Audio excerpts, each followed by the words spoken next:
All right, here we go. When I use the words masculine personality, what comes to mind? You're like most people, what will come to mind is some tough-looking dude with a beard in some sort of outdoor setting, right? I mean, you hear it everywhere you turn today. Men have an identity problem.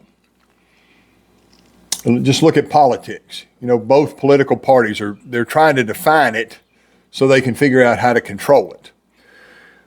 Women can't figure out what it is, so they can't figure out what they want. And young men in our world today are so lost because the men that are supposed to guide and mentor them, they're lost as well.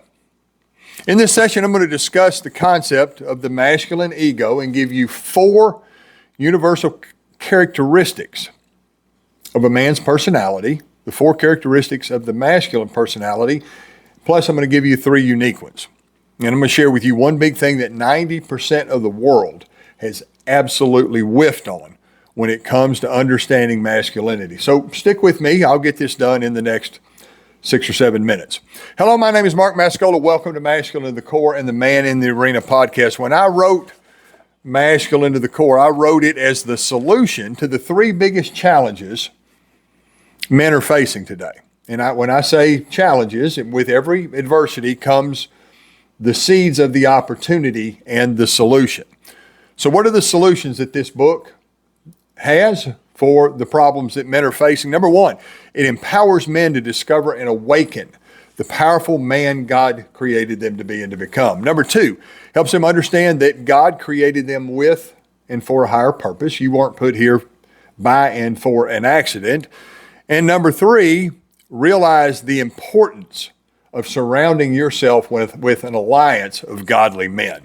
Now, if you want a deeper dive into what I'm going to discuss in this section, I'll put a link to the book in the description. So let's go ahead and get going. Unlike most people who do what I do and promise the one big thing, right? The one big thing's coming, they hold on to it at the end. I'm going to go ahead and give it to you now. My goal here is to give you as much information, be effective in getting you as much information in as short a time as I can. So if you take nothing away from this entire session, grab this by the stones and hold on to it. It's the reason that all the jackasses who talk about masculinity just can't figure it out. If you don't use masculinity and spirituality in the same sentence, then you don't understand masculinity.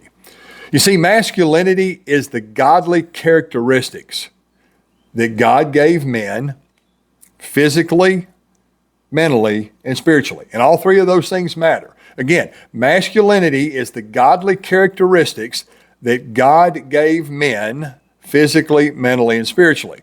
And I love saying all the time that a higher power created us as men, created us in the image and the likeness of the power itself.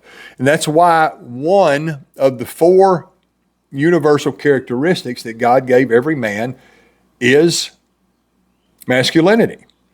So here they are in order. I'm going to give you the 4 universal characteristics that God gave every man. Number 1 is masculine or masculinity, created in the image and the likeness of God himself. The second is the word powerful. And don't get that confused with a vision of men. When you hear the word powerful, you'll think of men sitting behind corporate desks and getting on their private jets. That's not what this is about. This is about understanding the godly power in men. So masculine's number 1, powerful number 2, number 3 is creative. You were meant to co-create your life with God. And number 4 is competitive. Everything in nature that God created is competitive. That's why it is inherently in us as men as one of our godly characteristics. We are competitive in everything that we do. And the world, in their messages, are trying to beat those 4 characteristics out of men.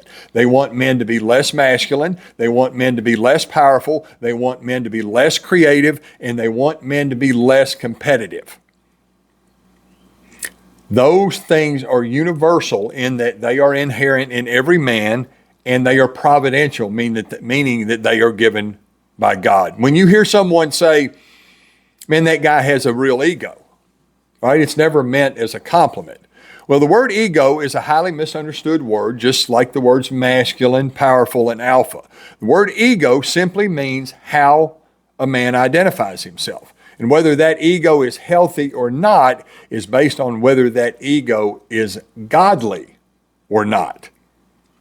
Is my identity based on my divine relationship with God or not? That would be how I identify myself. It's not by what I do for a living, not by who I marry, not by what the stuff that I have. Is my identity based on my divine relationship with God? And this is why there is an identity crisis as men. An identity crisis in men and with men is because they have found their self separated from God. So the definition of personality, the set and sequence of characteristics that makes us unique. Again, there are the universal ones, masculine, powerful, creative, and competitive. And then there are three unique ones. They are our strengths, our values, and the spectrum sequence of our personality colors. Now, for me, the misuse of my masculine personality through the sheer ignorance of not knowing led me into the ditch of addiction, divorce, and bankruptcy. But when I discovered how to use those things correctly, my entire life changed. And that's where I discovered that my higher power created me with and for a higher purpose, to show men how they can transform their lives by quitting asking what is wrong with me and changing that question. What is right with me? Discover the power in their masculine personality and do more of those things. In the next session, I'm going to dive deeper into the explanation of all of the characteristics that define the masculine personality. So be sure and step into the arena and subscribe.